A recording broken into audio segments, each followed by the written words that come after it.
Without further ado, our first speaker for these flash talks is Marina Hadjilouca, who will be talking about performance design as intervention for social change. Marina, the floor is entirely yours and the audience as well.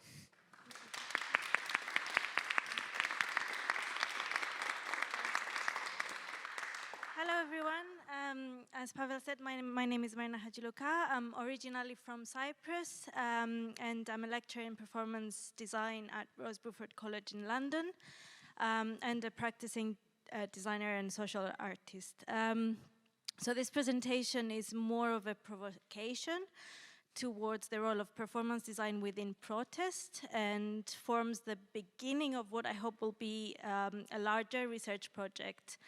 And today I'll be focusing on what I call protest scenographics. So my key questions are, what are the sensory and affective strategies found within protest scenographics?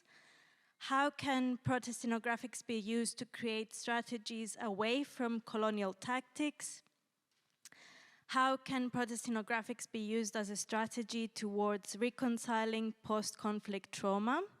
And what is the role of the performance designer in this process? Just to put a little bit of context in terms of the terminologies that I'm using, Rachel Hand defines scenographics as intangible utterances that enact how certain crafted assemblages orientate and how in turn are oriented by human bodies.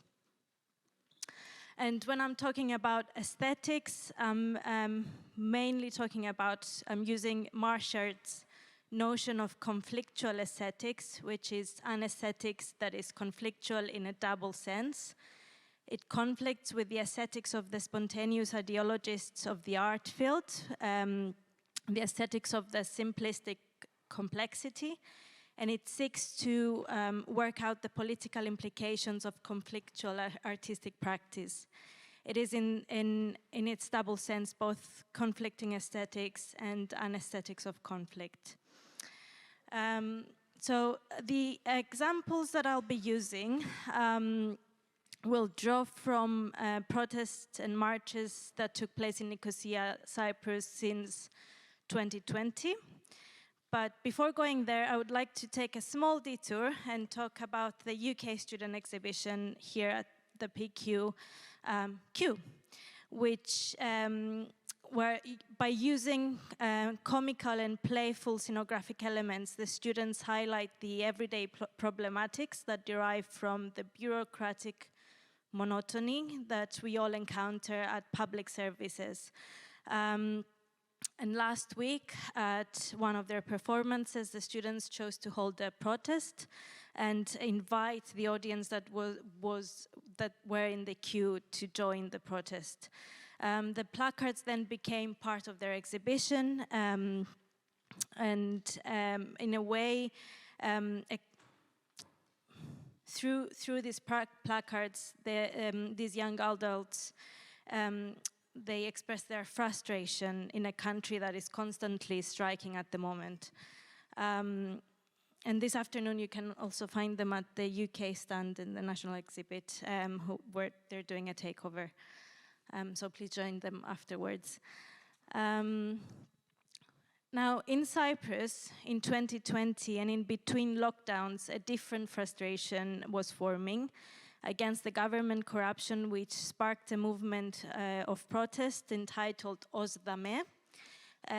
That's loosely translated, that's enough. And in this picture we see a protester who is holding a transparent island of Cyprus to highlight the need for change in the country's politics, and the need towards transparency on what was going on.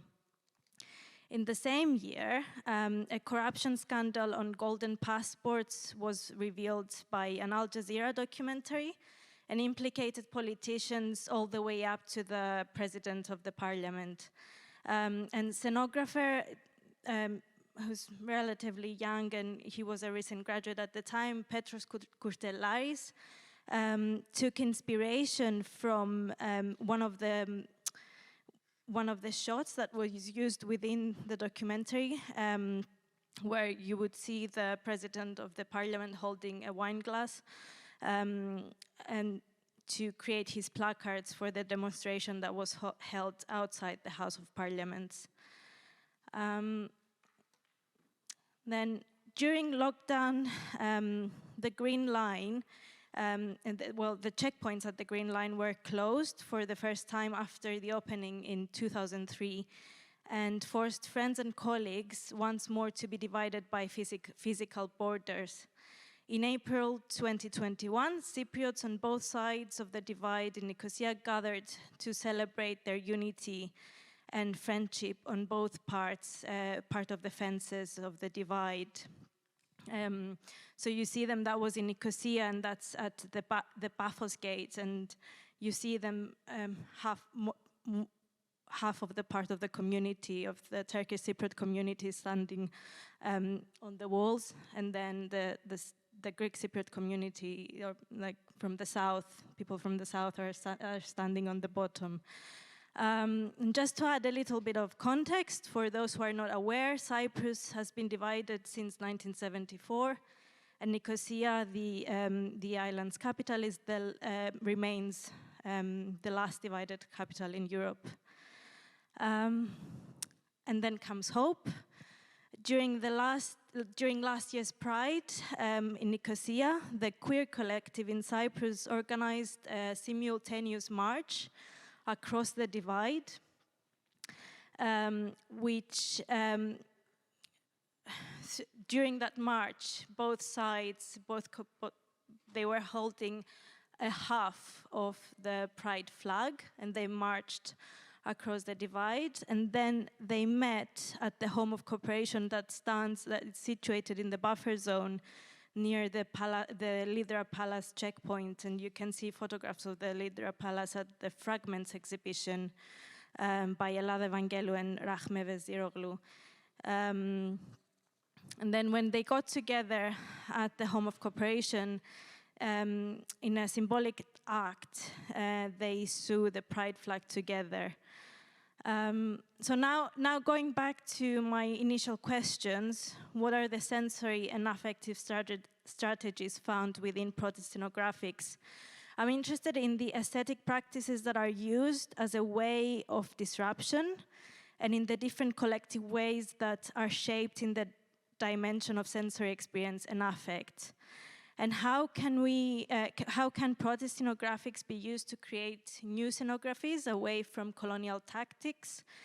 I'm interested in the ways that our bodies and objects are oriented within space, moving away from notions of or boundaries or borders, and breaking those borders either physically or through symbolic acts, like in the pictures that I showed earlier in April 2021, where the two communities met at the Paphos Gates, or with what happened last year at the Pride. And how can protest scenographics be used as a strategy towards reconciling post-conflict trauma? Again, the example of the simultaneous march and of the Pride as a form of celebration is a way to start thinking a little bit about how my generation can move away from the trauma of conflict, and what is the role of the performance designer in this process. So now I would invite you, on your chairs, you would find a manifesto that came out from my PhD research, and has been since then been in a way updated. So in this manifesto I say, the performance designer dares to leave the theatrical confines and wander in the urban fabric, is autonomous, is an individual, a thought-provoking creative entity, is not an instrument, is not instrumentalized, is an instrument. The performance designer is active, is critical, is political, makes interventions that are temporal, antagonize the social, and trigger active coexistence. intervenes in the contested urban realm, does not stand for sensationalization, regeneration, privatization, and for the performance designer, space is social, is a temporal event, and is political. And with this, just to end in a way, I would like to invite you at the end of this session to join the manifesto, and I'm hoping that we can discuss more about it. Thank you.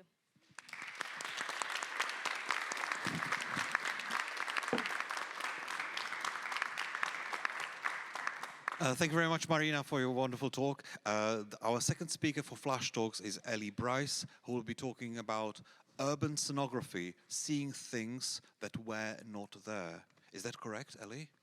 In that case, come and talk. Flash Talk.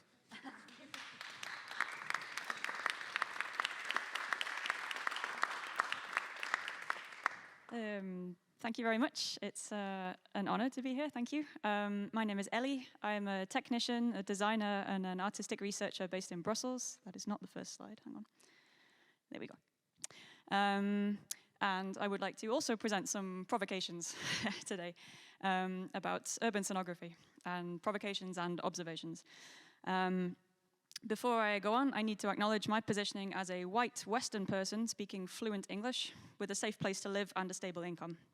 This influences my experience in public space. So here I want to present some observations, provocations from a period of artistic research I did during 2020-2021.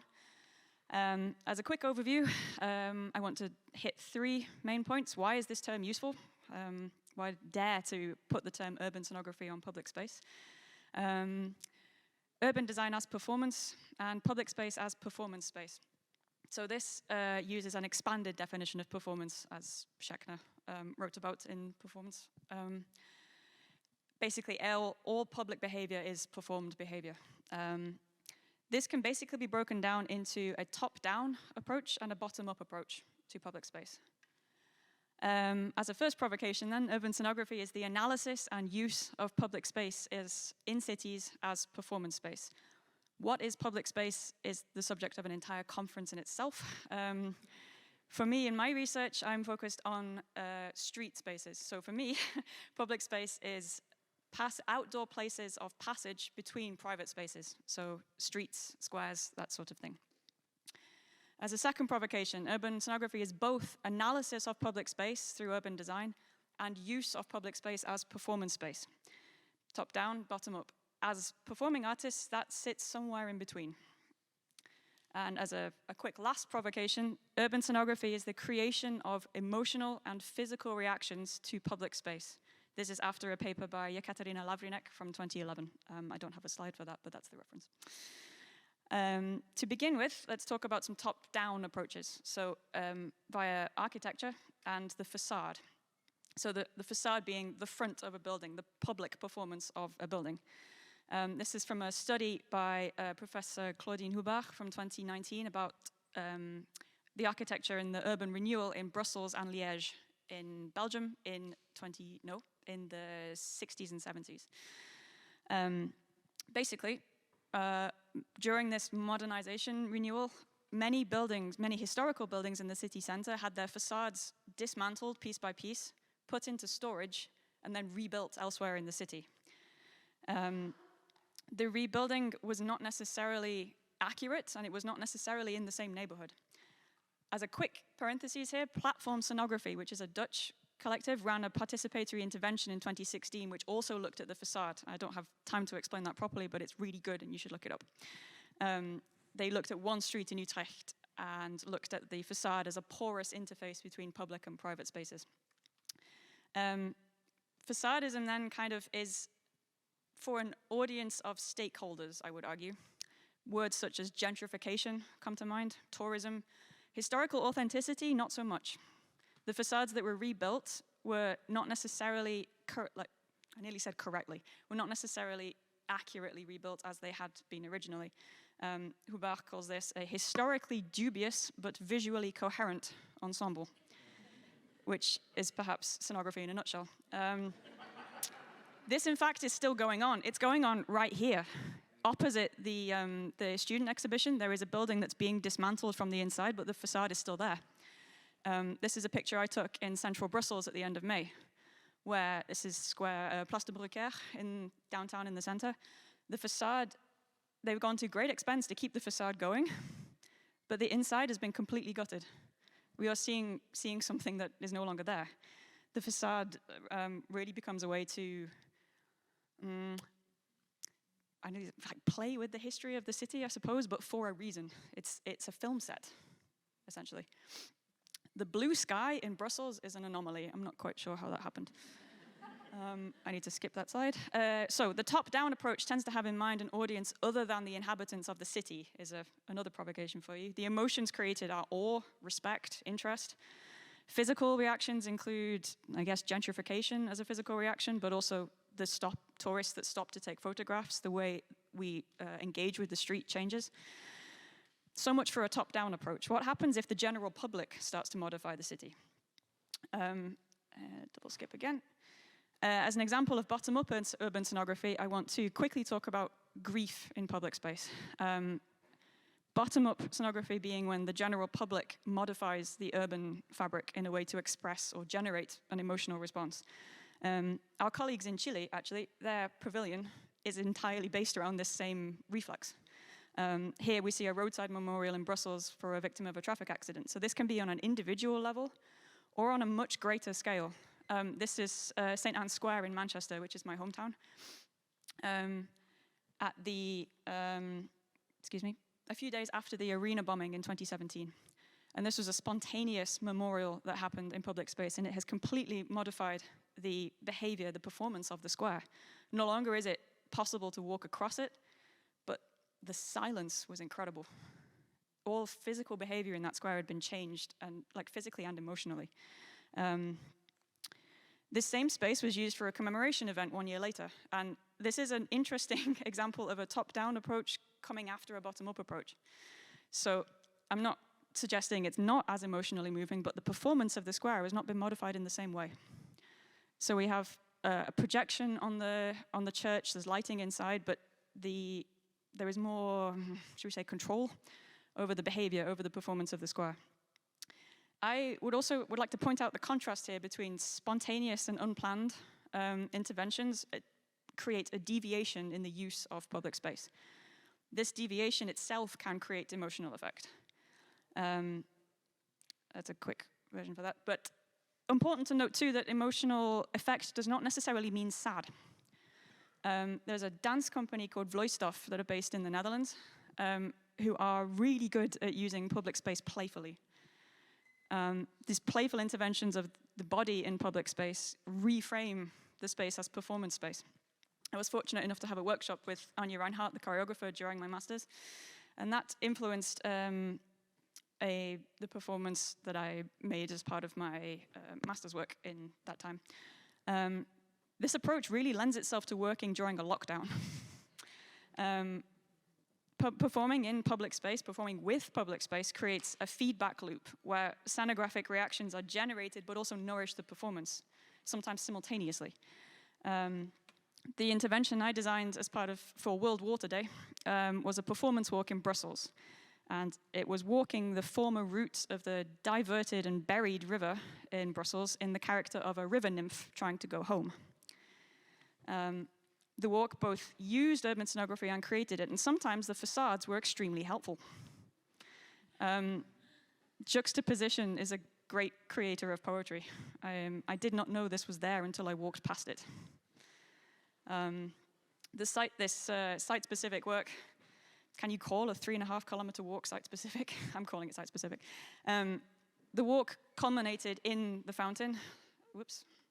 In the fountain. There's a lot going on in this image, but just very quickly. I mentioned already, deviant use of public space creates poetry by itself. I do not know if it's possible to be more isolated physically at that time. And I want to point out the fountain in the background. The fountain is significant for 2 reasons. One, it is a monument to the mayor who was in charge of the original project, the works to put the river underground. And 2, that is not its original location. It was dismantled, it was rebuilt in this location. It was originally in the square with the facade that I showed you a few minutes ago. So as a final quick provocation, I leave you that the urban scenography combined with performance in public space is the future. Thank you. Thank you very much, Ellie, for all the provocations and all the images. Our third speaker, Flash Talk, was also talking about urban environment, urban scenographies. Thomas Cansdale, talking about scenography and capital, freeing space in the urban environment. Thomas, it's over to you.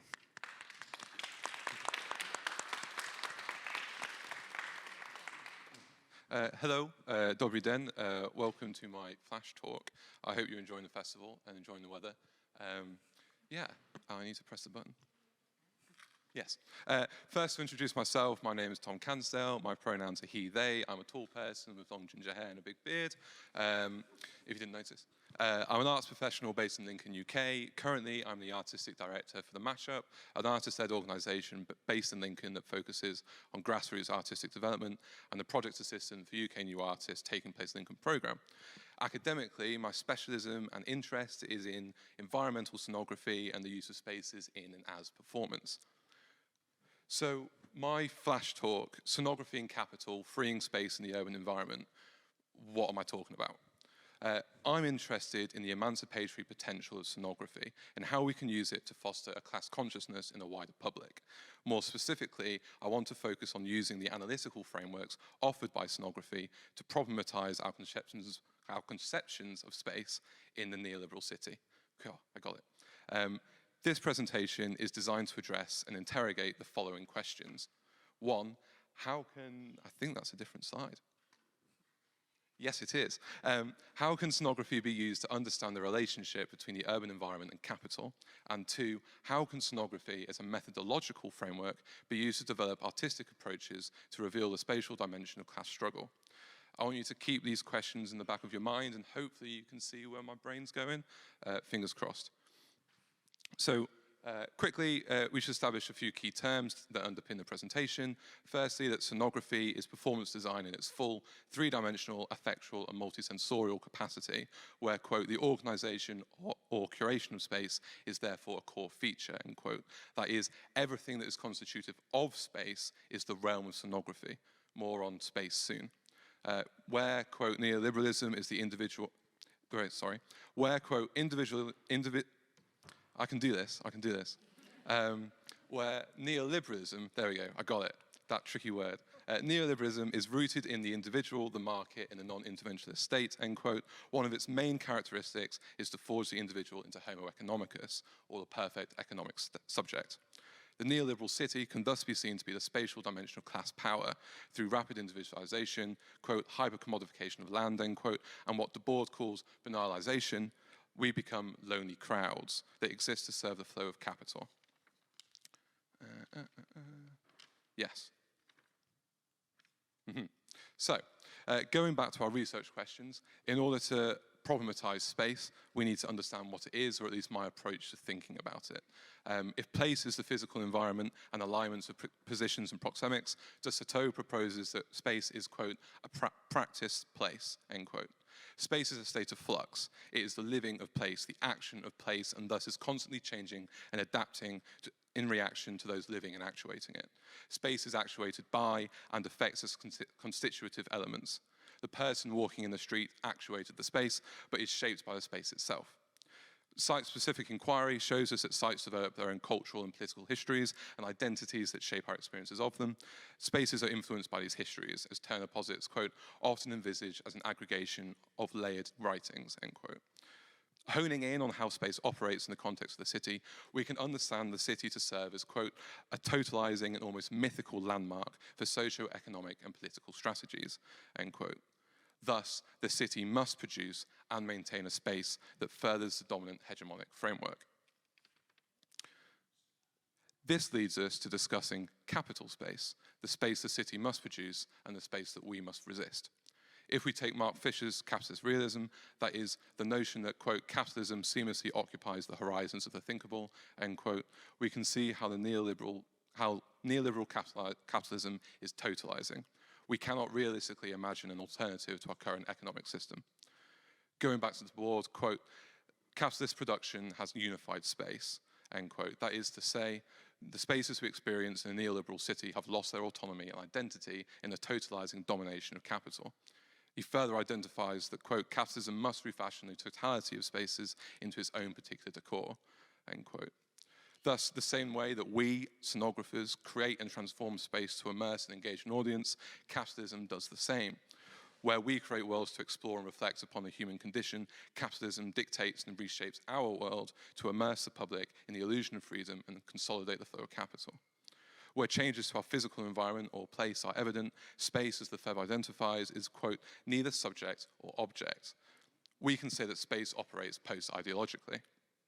If we take architecture and bodies as primary constituents of space, it is obvious that the physical environment changes over time, with new constructions, gentrification, tourism, as Ellie was saying, changing place. To understand the body's role, I look to Diana Taylor.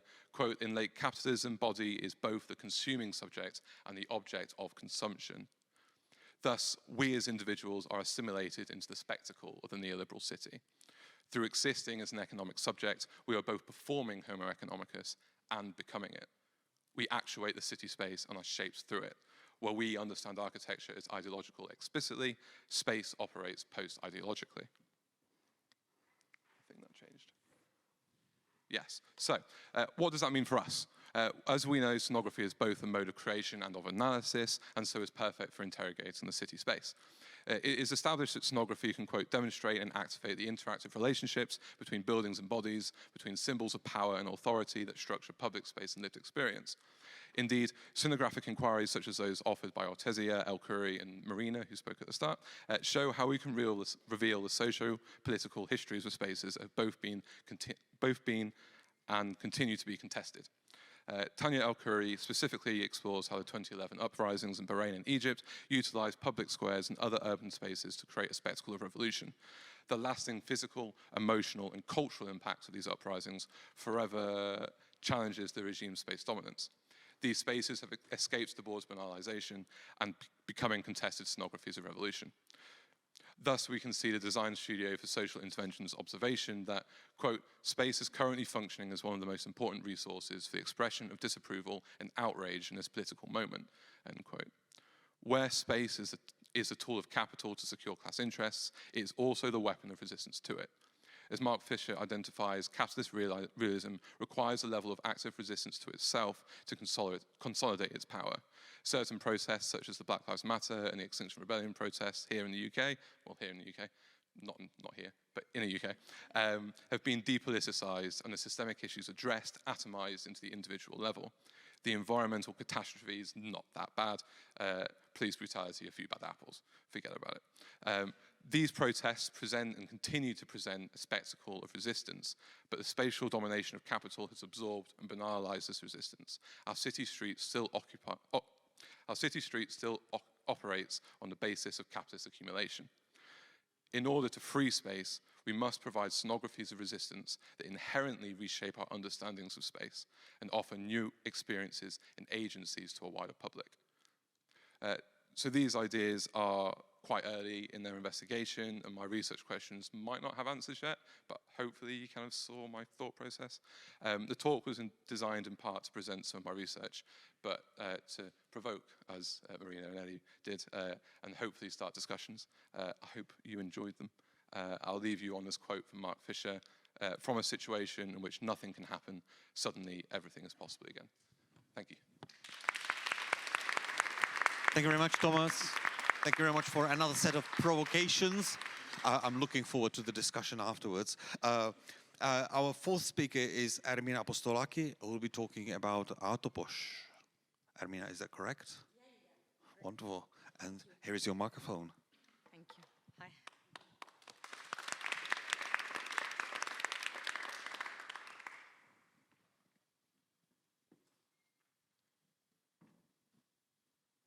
So, hello. My name is Ermina Apostolaki, and I'm a performance designer and an artist based in Athens, Greece. Through my practice, I'm deeply interested in the relationship between the performance designer and the site, since I believe that this relationship can work as the filter through which we can understand a performance designer's practice as one of a critical art practitioner. For today's session, I will talk to you using the example of Adonis Volanakis' artwork Blind Dates about the equation artist-site artwork and the bond that this equation can form with their socio-political surroundings. Adonis Volanakis is a Greek artist, and as stated in his CV, his performative practice is the interchanging amalgam of blind dates and aesthetics, poetry and politics, visual and performing arts, public and indoor spaces. Adonis creates installations and performances, instigates collaborative platforms and exhibitions, as well as designs and directs dance, theater, and opera. His work has been exhibited worldwide, and from 2004 on, he has taught at an academic level. Reflecting on one of this year's PQ framework questions, what impact performance designers and scenographers have had on their societies, politically, ecologically, and socially, in the context of Greece's scenography and performance design field from the 90s until today, I wanted to find suitable examples to study and analyze the relationship developed between performance designers and the notion of the site, and how this was subsequently reflected in their work. Trying to form the equation performance designer site artwork, I came up with the following questions. Why do performance designers decide to start a conversation with a place? What motives and reasons encourage them to develop and shape such a relationship in the context of their artistic creation? How does this relationship affect the process of artistic creation? And how is it reflected in the artwork? I focus on how an artwork constitutes a new place, and I'm interested in the distance between the new places that artworks create and their starting points. Examining my central research question, what is the relationship between performance designers and the site, and how this subsequently reflected in their work, I realized that I must explain how I believe this relationship forms a solid context in which we can engage performance design with art practices that have a socio-political impact. I believe that working on and with the notion of the site allows us to approach different communities and their points of high interest, and to create, based on the above, new spatial artworks in dialogue with emotionally charged situations, offering the audience an experience-based, quite often interactive approach on various issues and thematics. Moreover, welcoming them in spatial entities found or constructed complements the mutual understanding of conditions closer or further from us. From a very early age, humans begin to develop their spatial perception, which involves not one but many specific abilities to perceive the world. As we grow up, we start to realize that apart from the visual domain, through spatial decision-making and spatial behavior, we comprehend social and political structures. This is why a site-based artistic practice, exploring and revealing our multi-level and multi-sensory engagement with places, fosters the creation of social sites where participants win creative representation, form new relationships with our living environment, and reclaim the urban landscape. As a result of my main research question, the following sub-questions derive. Why do performance designers decide to come to dialogue with a specific place? What motives and reasons encourage them to develop and shape such a conversation in the context of their artistic creation? How does this interaction affect the process of artistic creation, and how is it reflected in the artwork? My main aim is to approach the outcome of the artistic creation process as a new site, and there to point out its socio-political impact. That doesn't mean I don't recognize the social and political values of the foremost process. While reading the perpetuation of site-specific installation artworks in museums staging contemporary art by Tatja Solte, I came across the notion of the cultural biography of objects as introduced by anthropologists Igor Kopitov and Arjuna Padurai. And as Scholte states, key to this notion is the idea that cultural objects have social lives and that the relevance of the object, its material, symbolic, social, utilitarian, and/or economic value can be assessed at moments of transition when the object moves from one cultural sphere to another. I will continue expanding the idea of the cultural biography of objects to the hypothesis of the cultural biography of spaces. Spaces can be studied by looking into the history of their construction and the shifts in the meaning and values by existing at the same time in various perception networks. In the early 90s, Doreen Massey stated in the article, A Global Sense of Place, that what gives a place its specificity is not some long internalized history, but the fact that it is constructed out of a particular constellation of social relations, meeting and weaving together at a particular locus. Instead of thinking of places as areas with boundaries around, they can be imagined as articulated moments in networks of social relations and understandings, but where a larger proportion of those relations, experiences, and understandings are constructed on a far larger scale than what we happen to define for that moment as the place itself, whether that be a street or a region or even a continent. And this, in turn, allows a sense of place which is extroverted, which includes a consciousness of its links with a wider world, which integrates in a positive way the global and the local. So it's the point to believe that the equation performance designer site artwork could be understood as a dynamic relational network describing the complex processes, relationships, materialities, and intersection points in which it circulates, balancing the original site with the spatial artwork through the designer's motives, forming a system of care during which participants can experience intimacy. Now, while working on my presentation, I encountered the following problem, and borrowing the words of my fellow presenter today, Marina, as stated in her PhD thesis, in Greece, scenography as a field is understood as a highly traditional form of stage design with the sole purpose of serving the dramaturgical text and more often the directorial vision. To add up, in Greece, the terms performance design and performance designer are rarely used. So to continue my research, and depending on the book, Scenography and Art History, Performance Design and Visual Culture by Astrid von Rosen and Viveka Xelmer, I turned to the broader field of visual arts to explore examples that serve my research purposes. And by reading the article of Haris Kanellopoulos, Space in Common, Socially Engaged Art in the Athens of Crisis, I started to become familiar with the work of Adonis Volanakis. Haris Kanellopoulos states, for the artists that she mentions and analyzes, that her article highlights the artist's interest in understanding the historical and cultural dynamics of each area, in working with different participants of the community in an effort to find common ground and to create bonds among individuals of unlike backgrounds. The article shows how such artistic practices become a channel of creative expression and fruitful dialogue in environments of precariousness and intolerance. As the artists show the importance of cooperation and understanding, socially engaged art projects function positively as collaborative ʻtʒpʒs in turbulent times for Athens. At this point, I will share the artist's statement about his series of works, Blind Dates. More specifically, Adonis Volanakis shared on his website the following. Blind Date is a method I started in 2006 as an interdisciplinary art research project. Its basic matrix is that of collaboration, relational aesthetics, and performative participation. The form, duration, location, and participants are ever-changing. I have been the stranger everywhere I have lived in the world. Sometimes I even feel like the stranger in my own country, Greece, because I have lived so many years abroad.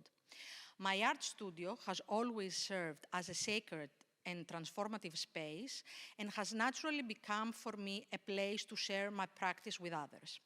My art studio has evolved into its own installation, a creative gathering, a meeting place, a place to share ideas and collaborate. Throughout my career, and with the Blind Date project in particular, I have collaborated with over 2 150 creative humans. This is not a perspective, this is not a prescriptive or normative curating, it's an artist's practice. When strangers become friends and create a temporal community, then the space between them becomes a form of hospitality. With these relationships comes a critical reclaiming of public space, thus fostering a local intimacy. The only debt is for the stranger to share their name, their identities ever becoming.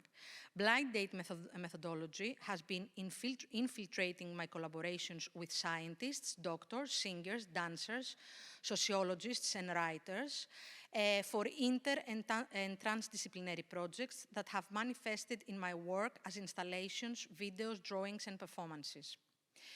The clear and honest statement of the artist, connecting his personal experience, feeling a stranger on different levels and contexts, and how his art studio existing as a physical space is transformed, firstly by him as a site of intimacy, where he creates and shares his creations with others. Then again, as an intimate site for those meeting, sharing, and collaborating in this very art studio. Building upon this network of care, he undertakes a spatial shift, moving away from his art studio as a physical space.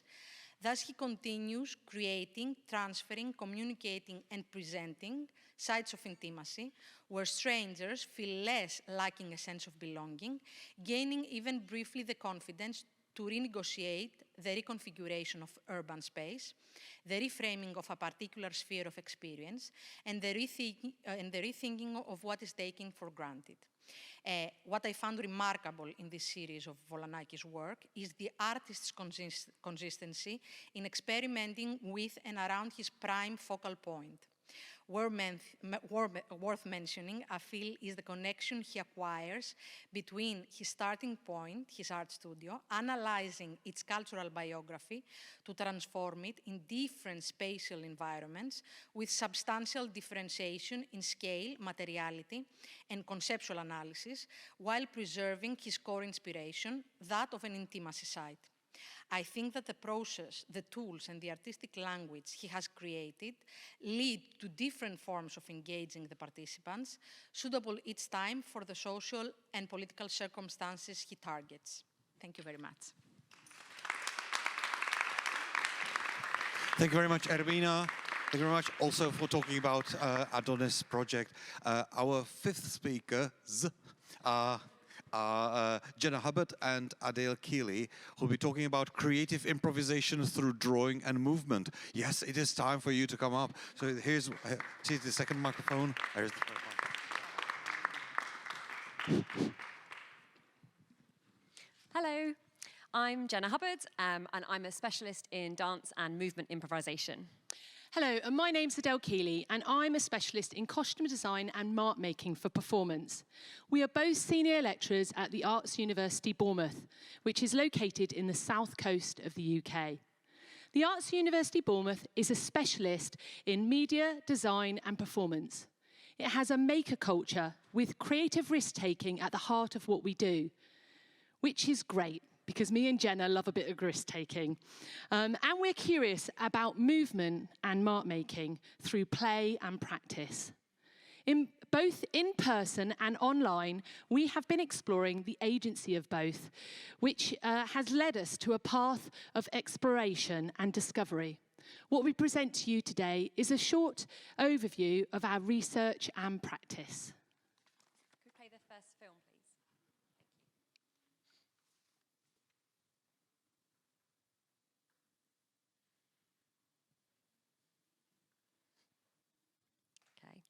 So we initially started hosting improvisation jamming events for staff, students, and local artists. These sessions all blended movement, music, and mark-making activities all at the same time, and lots of different people joined in with disciplines that weren't their dominant practice. We also hosted community events for families as part of arts festivals, where we worked with costume items and props to create scenes and to structure the space. The pandemic offered us an opportunity to explore the practice through a digital space. And this produced some research work. A film showing this research can be seen in the Performance Space exhibition at the Trade Fair Palace. After the pandemic, we returned to in-person jamming with some blended online participation. We started to draw on fabric and use paper drawings to create costumes for dancers to move in. This led to the arrival into our current work of wearable canvas outfits, where the textile design is generated through the act of movement and drawing on the self and on other people. To date, we've presented a blend of these strands of work at research conferences, in publications, and in performance events. Whilst we've been using a variety of physical and digital sites, in our work, the body is always a site for the sonography. We started our work on our current research project, the Moving Canvas Project, in spring 2022. Our work acknowledges the research and practice of drawing performance by Lucy Algar, who was a keynote speaker at the Drawing and Performance Creating Scenography conference in 2020, where we also presented our online work.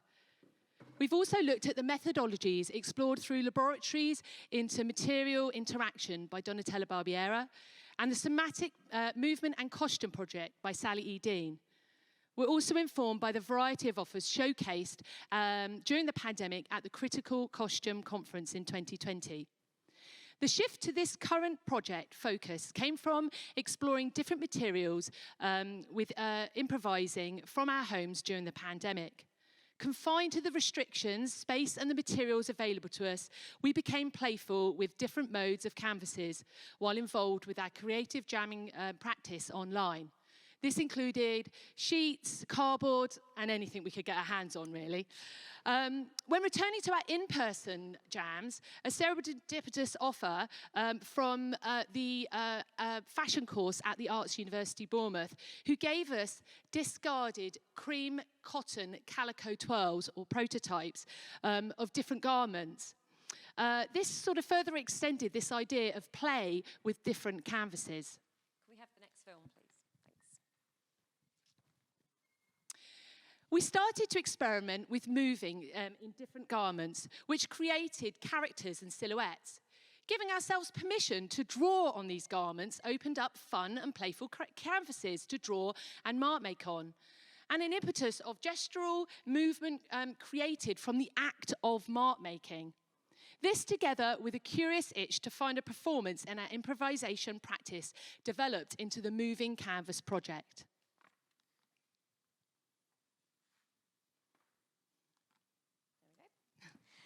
We started to work with a dance company called Coevo, who are based at the UK dance agency Pavilion Dance Southwest, which is also based in Bournemouth, where the university is.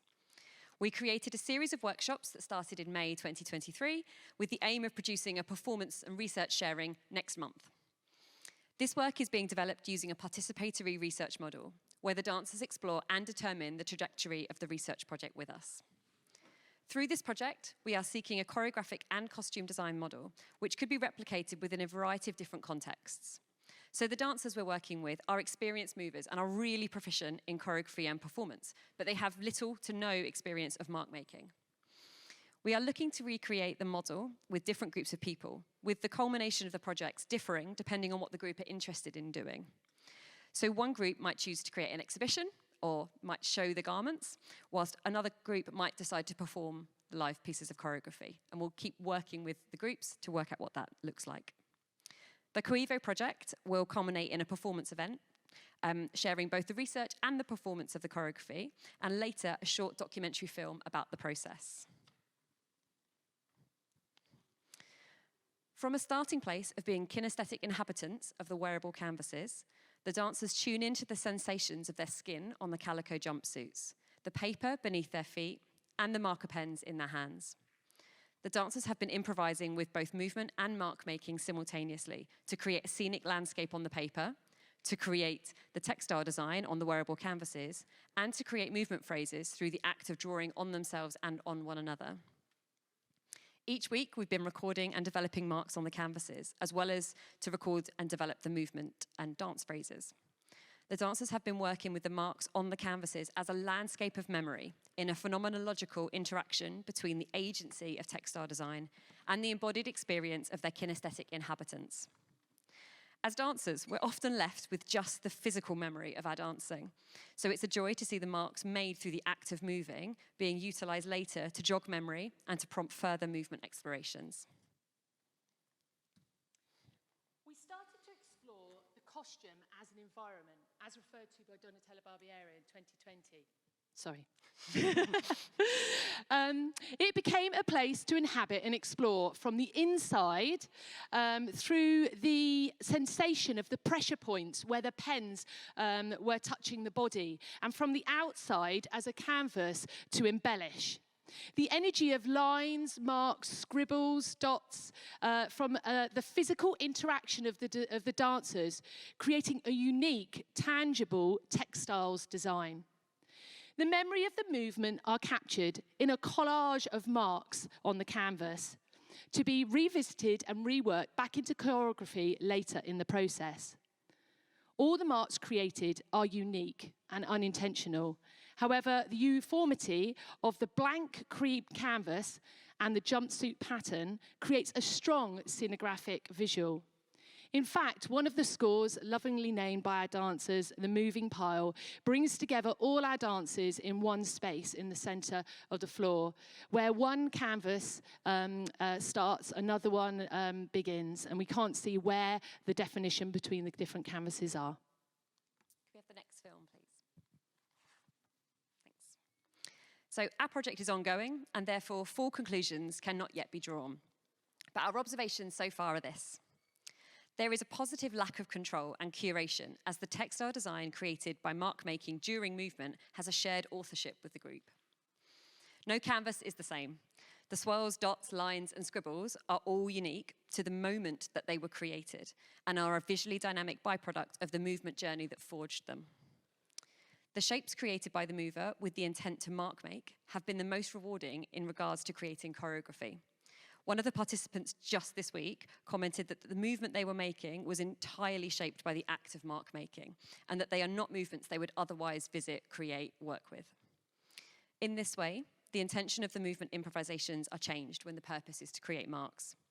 This in turn is producing movement ideas which play with delicacy, intimacy, and directness of touch through mark making.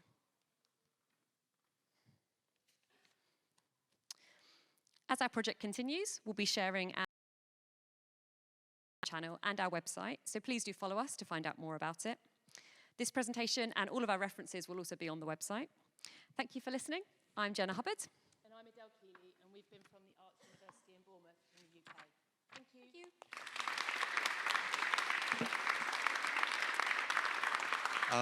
Thank you very much, Jenna. Thank you very much, Adele, for your presentation. Our sixth speaker for Flash Talks is Anat Mesner, who will be talking about ACCO, a theatre festival of otherness and togetherness. Is that correct? Yes. Anat, here's your microphone. Thank you. And this, where's the plus? Yeah. No, that's not the first one. It's not the first. Oh, okay. Hello, everybody. I'm very, very nervous about speaking here, and I don't have a page. I'll just speak off my mind. And maybe I'll start with the last, with the bottom line is that you're all invited to come in October to Israel to see this festival. This is a fantastic festival of other theater, it's called. It's been founded in 1980. So it will be celebrating 43 years now, which is unbelievable. And of course, I've been there ever since it started, or maybe on the second one only. And then I've participated several times. The most special thing about this place is it started as this is the city itself. It started in ACCO, which is the north of the country. Beautiful city, but was when they decided or looked for a place to have this other theater, as opposed to all the stagnant big theaters, to have something more avant-garde and more different and experimental theater. They looked for a place to do it, and they found this city. And they got the funds because the city was run down and they wanted to lift it up a bit and give some more. And the most exciting thing about it is the festival that's been there has changed the city so much that now it's a very, very important. ACCO was always important. It was a very strong city. It's already mentioned in the Bible. But it's been a fortress. It's got a huge Crusaders fortress there, which in 1980 had only 2 rooms. And you can only use it as much, very little, two or three spaces of performance. And they came for 3 days, and every day they changed performances. So they had like 9 specially made new fringe and different theater down there, but they had to change every day. Overnight, quickly change the sets, stay in the place. And the place was quite run down at the beginning. This is the mosque. I just it's a combined city that most of the citizens there are Arab Israelis who live there, and in the old city, that's where the festival takes place. So that's the big mosque there, and just by the mosque there are all kinds of celebrations there, and everybody meets each other now. At the beginning, it was just few places in this, as you see here. I don't know if you see. Yes. This actually are quite new places. The festival turned those halls of the Crusaders' fortress to halls of performances. The first performances were in those very rundown. We'll see soon. I'll come to some photos from first performances from the beginning. And since the festival took place, it's been developed so much. They had excavations, further excavation. They found many underground halls and places to perform there. So it's all over the place there. It's been, every year they found new and new halls. They're now, most of them, air-conditioned, because at the first festivals we were dying of heat, and the most thing that you wanted most is those fans, you know, that like you go, but now most of them, it's wonderful. And these are the halls as they are now. Some of the places, you see them. It began with this theater festival, and then now it happens every year. There are so many people. It's expanded, and people meet each other. You see those, there's all new foundings from the next year, from the past years, because it's every time you find more and more. It's just amazing how they dig it. Now there are many other festivals as well there, not only the theater festival, there are music festivals. Just next week there is a music festival of singing and all kinds of other, mainly music and theater festivals there.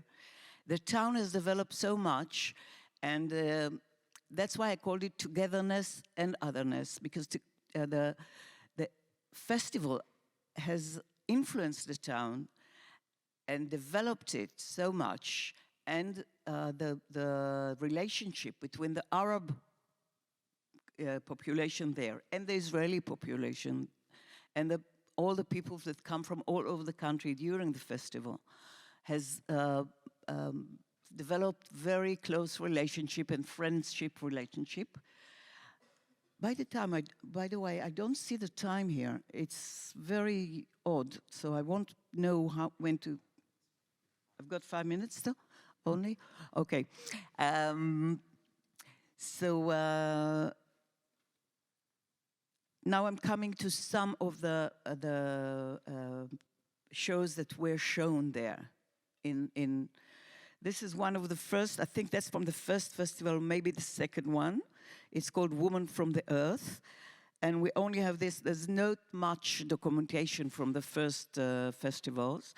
Although if you go into the ACCO festival, they've got a very big, what do you call it, archives of that, but not from the first years. And this is in 1981. It's called The Shadow of Death. And you can see how it looked like in the background. You know, it's very rundown, not developed, and very barren. A lot of stones all over the place, and dealt a lot with what do you call it, ceremonies and cult things and like that. And you see another picture of that, the same. It's called Black Canopy. The director was very young then, become a very known director afterwards, and done a lot of theater in Israel.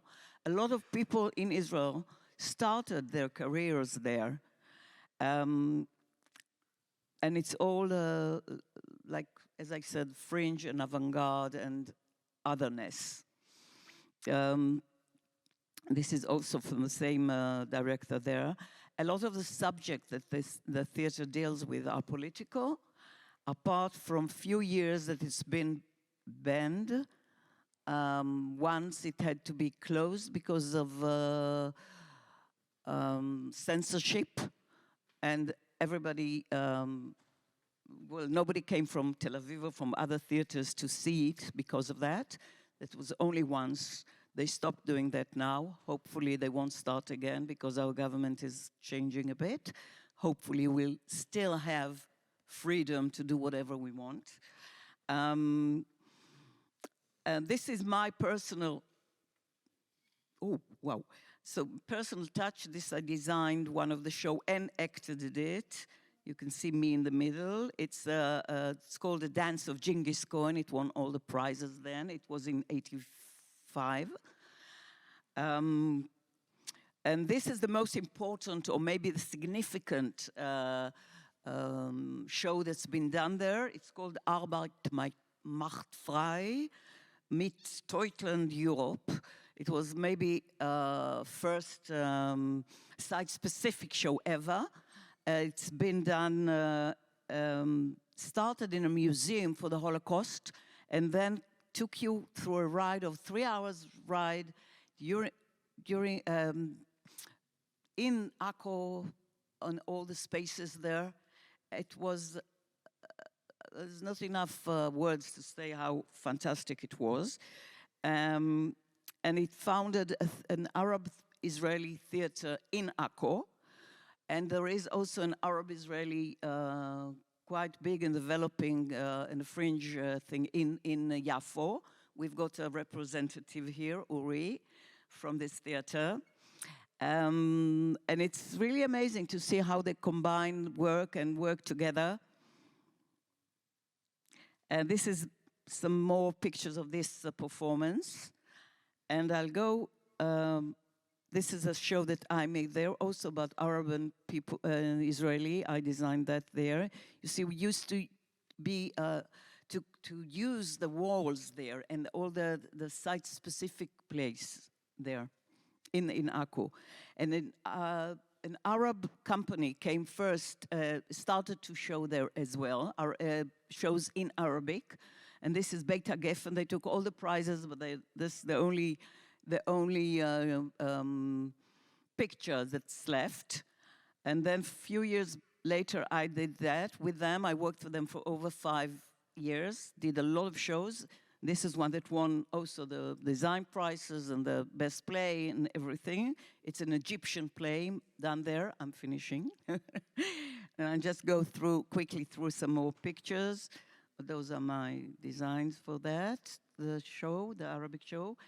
Well, I don't have time to speak about that, so I'll just go through the pictures. The very important creator that done marvelous stuff. using the space there.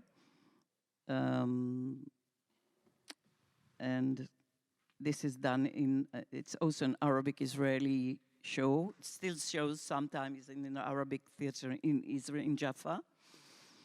And here you see some more of the space, and this is more recent works. And thank you for listening. Thank you very much, Anat, and sorry to be pushing for time. Thank you very much, Anat, and sorry for pushing for the time. Anat was very nervous and didn't know how we would go. I would like to invite all our speakers to the podium now. And we do have time for questions. So Jenna, if you can stay here, and Izzy, if you're going to go on that aisle. And we do have time for questions because we have had wonderful and disciplined flash talk speakers. So do we have any questions from the audience? It always starts with a little bit of silence. And when it heats, we'll have to go. Yeah, there is a hand. Wonderful. I was wondering if the first three speakers could talk about this isn't a single spectrum, but the space or the balance between transgression and community engagement in outdoor event making or outdoor process, public space process. So it's for Marina, Ellie, and Thomas. Marina, will you start? Okay, there's a microphone next to you. So just to get the question right, you're talking about the balance between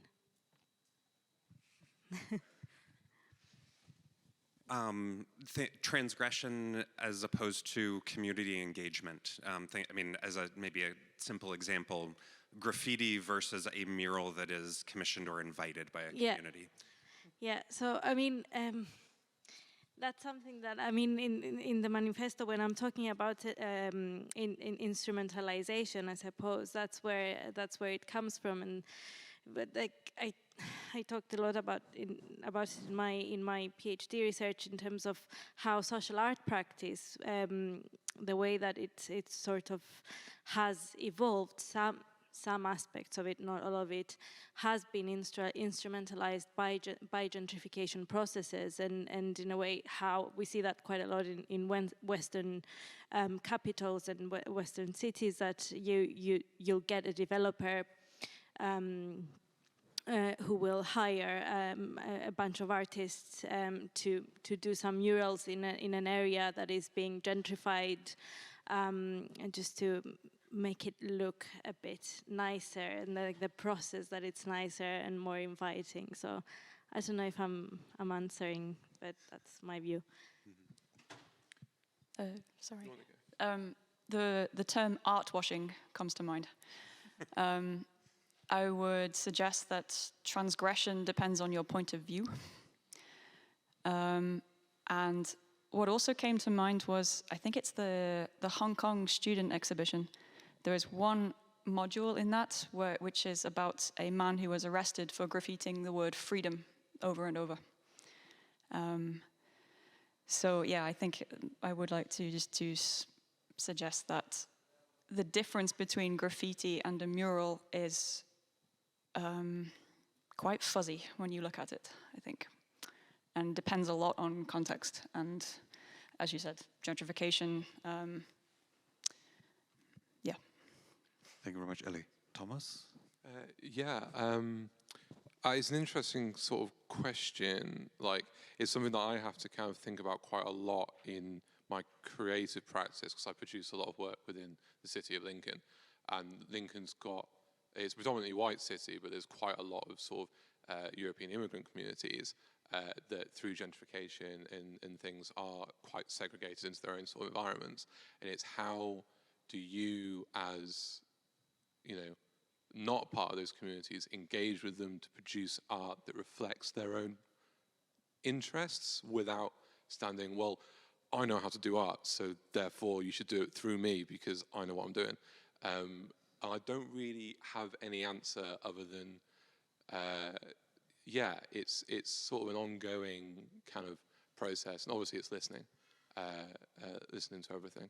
But I think, I'm going to waffle, but the sort of the scenographies of grief that you touched upon is a really interesting sort of segue from what you are asking. Is that kind of, well, these instances and artifacts of grief are transgressive in the way that they are disrupting the environment in a way that it's not supposed to be.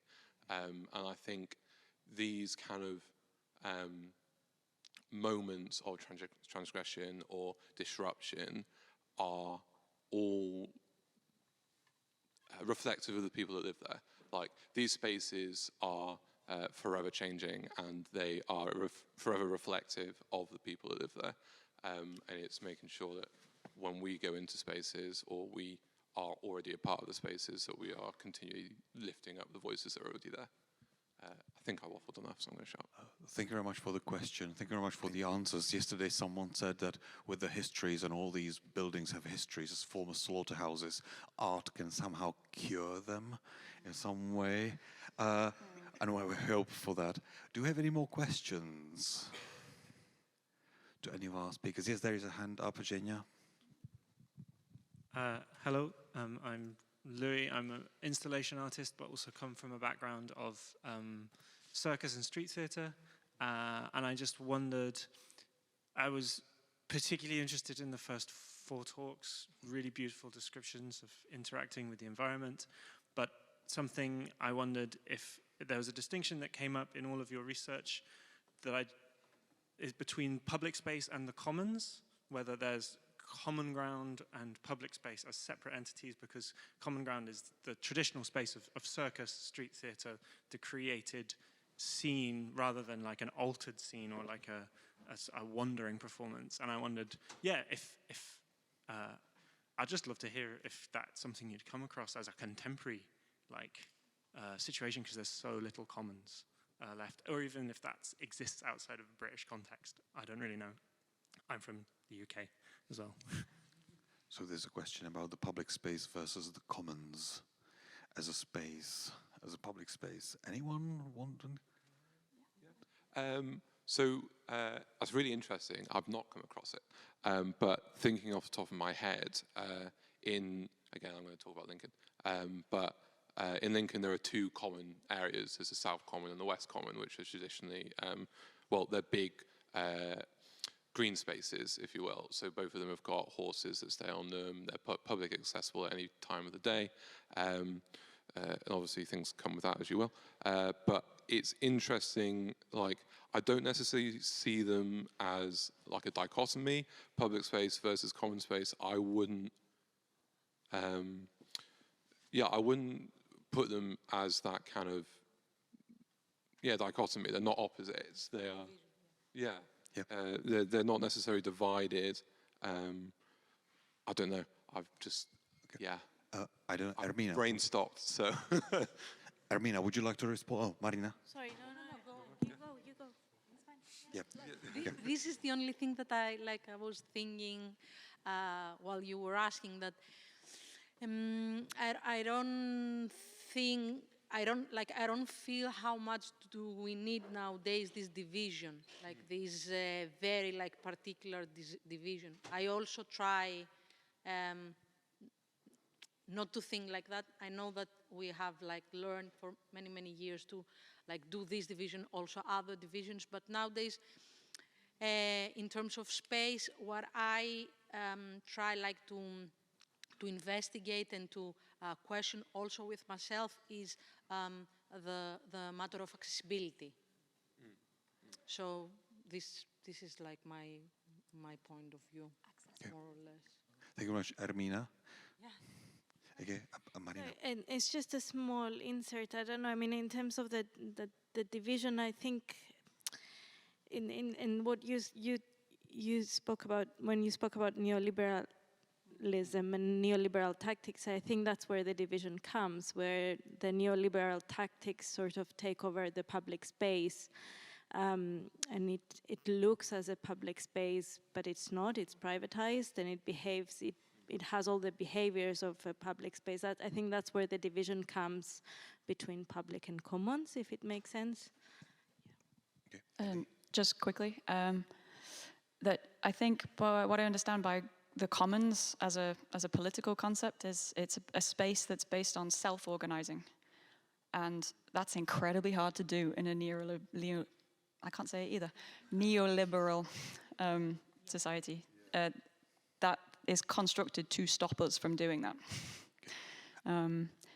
So I had a colleague on the Masters who was a circus artist as well, so she was also kind of engaged in finding a space where it was permitted, I suppose, to perform in that way. And again, so many public spaces are not actually, especially in England, we are very aware of this. None of our land is public. It's all owned by somebody. It's less the case on the continent, I have found, but it's still a problem. Yeah, and interestingly, sorry, just one little parenthesis, is that Morris dancing is one of the few performances you can do in public space in England without a permit. Thank you. So off you go. Okay. Yes, of course. There is an addition. Hi, there's a really wonderful British choreographer called Rosemary Lee who explored this idea of common space through communities taking over spaces that actually were privatized, gardens and things, but with the, I'm going to say, minimal impact of it being bodies with bells, and then they leave. So it was a really interesting kind of provocation around like who has permission to work in this space, and lots of it referenced Morris dancing because of that. So it might be worth looking at her work as well. Thank you very much, Jenna. I wonder if I can ask Anat about that. How is it with the ownership of those spaces in ACCO? Who owns those? Who owns the fortress, the venues? And you trace the history since 1980, how they started with a rundown place of 2 rooms and has kind of developed. Who is behind this? Is it common ground? Is it public space? How is it? I think it's state grounds. And it's when they started, you know, to get more people there, it's like a together kind of a relationship, you know, it feeds itself, each one. And they founded a committee or something for the excavations, and they got a lot of fundings to do the excavations. So they have mutual relationship on each other. But the grounds, I'm almost certain that they are state-owned. Government, yes, it's state grounds. Okay. So each one is nourishing each other in a way. Okay. And it's amazing the development there. Because it was really a neglected place and nobody thought about it. And suddenly someone thought of making a theater there. And the whole town has changed. Yeah, wonderful. Thank you very much. We have a question over here. Yeah, hi. I'm Johnny. I just wanted to ask Adele and Jenna a question, or a couple of questions actually. The first was an observation about the way the marks are produced on the costumes and the kind of similarity between that and a kind of concrete score in music. And I wondered whether you thought about that similarity in music notation where people abandon standard notation and they use marks to indicate tempo and that's my first question. And my second question was to ask you something about the participatory research angle of what you do and how you engage with participants and what agencies they have in the work that you're doing. So thanks. In terms of the participatory research model, this is a group that self-elects to be part of this dance company, and we've been working with them to do lots of different types of feedback mechanisms, so lots of verbal conversations at the end of the sessions, but also doing some slightly eavesdropping on lots of their small conversations that happen in the studio as we're making. And part of the way that we've constructed this model is that we're working with the existing way that dance company works. So they typically spend a few weeks improvising, moving, shifting, doing things with their bodies, and then much later in the process comes the idea of costuming and sound and what on earth this thing looks like. And then they tend to work towards set choreographed, structured movement. We're going in with our improvised methods and costumes from the beginning. And what we're trying to do is play a real delicate line between their normal mode of working, this wanting to fix and set things, and the improvisational movement and drawing that we've been working with in our jam practice. So we're constantly challenging them, and they're constantly challenging us back with, let's set it, let's hold it, let's craft it, let's pull it together. So the design of the whole intervention is about working with their existing model and ours as well, and trying to find the blend. And then on a session by session, it's lots of conversation. Thank you. So I think music's a really interesting element of what we do and musical scores, because that isn't something we're particularly researching, but dancers don't generally move without some music that is there. So we've kind of tried to not be over prescriptive on the sounds they work from in the focus of their mark making at some points, and actually working sometimes in sort of silence and quiet, and then sometimes been very prescriptive in the type of sounds that might be playing as part of that. But I think it's an extended part of what this research project could be, as how music kind of affects what the marks that are created as well. Don't you think that anything to that? Only that music notation is not the dance, and dance notation is not the dance, and drawing isn't the dance. The dancing only happens in the moment of dancing, and then it's done and it's finished and it never exists again. So that's a significant problem for people who move as their art form, is it you never get to capture it, because a film of it isn't it either. So this is for us a really interesting blend of like, this isn't it in terms of movement, but it also isn't it entirely in terms of costume, because it's through the interaction with it. Yeah. Thanks. Thank you very much for the questions. Thank you very much for the answers. We have time for a couple more questions, if any. So there is a hand up here, Izzy, in the front row, and then there is a second question up there, Jenna. Please go ahead. I want to thank you all for a wonderful presentation, and I want to go back to the question of neoliberalism or neoliberalism. And sometimes I wonder if the critique of neoliberalism doesn't fall back on sort of defense of Cold War bunkers and modernist grand narratives. And so we end up defending these things, and and so that would be it. Basically, all of our institutions are modern bourgeois institutions, and they are now being neoliberalized. And so if it's not a defense, a revolutionary is a grand narrative. And I'm just wondering how much of it is a defense of the old, and where is, yes, that I'll just leave it there. Is it possible that it is a defense of the Cold War bunkers? And so, yeah. So that's a big question. Anyone who wanted to take up the gauntlet? Sorry, just to make sure I understand your question, is it through critiquing neoliberalism, are we defending the grand narrative of the modern? So I think often we think that with neoliberalism, capitalism is coming to the university, and it's been there since the very beginning. I mean, Weber said Max Weber said it was the bureaucracy that trains people to work in other bureaucracies. And so the capital has been there from the beginning, and it's just its mode of control has changed. And I'm just wondering, are we sometimes defending these things that 20 years ago we were critiquing? And yeah, so that's my question. I don't know. That's really interesting. I don't think.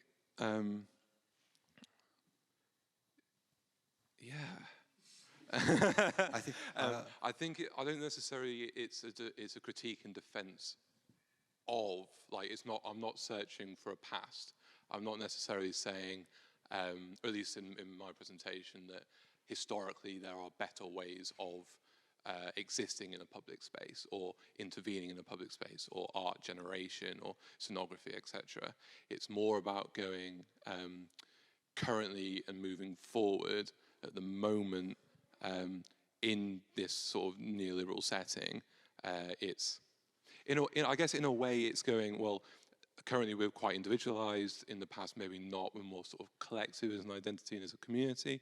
But rather than going, let's go back to that, so let's move forward in establishing new communities that are still transgressive in the fact that we are accepting of the coming future. So, like, for example, with more sort of dominance of, like more welcoming for Pride and things like that, where we are welcoming more communities together, or like more sort of acknowledgement of diasporas and diasporic identities, and that kind of, you know, spaces is for everyone and continually need to be for everyone. There's no historical people, if it's just people as we go, if that makes sense. Okay. And Marina? Yeah, I think it's more of understanding what these tactics do to space and to our behaviors within the city, and like what are the effects in order for us to navigate it around them or within them. I think it's more of understanding than, yeah. Thank you very much for the question and the answers. We have a question up there. My question's mainly for Ellie. Looking at the facades that have been kept, moved, restored with entirely new purposes behind, I'm wondering if that act in of itself you find to be institutional performance art, and what the state is trying to project as what their artistic vision is, versus whether or not there's merit to it, versus whether once the building has lost its usefulness in its current state, if it in and of its entirety should be removed and replaced with something of the modern intent. Great, thank you. I don't think the state thinks so hard about it. I think it's the first thing that comes to mind. And I have mixed feelings about it, I think, is my response.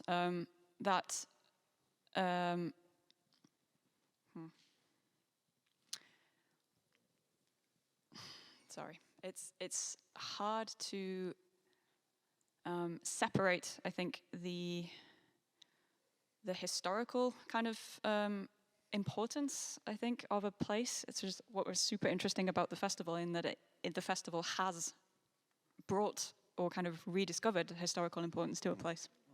But if those bricks were to be broken down and replaced elsewhere, that has an entirely different meaning.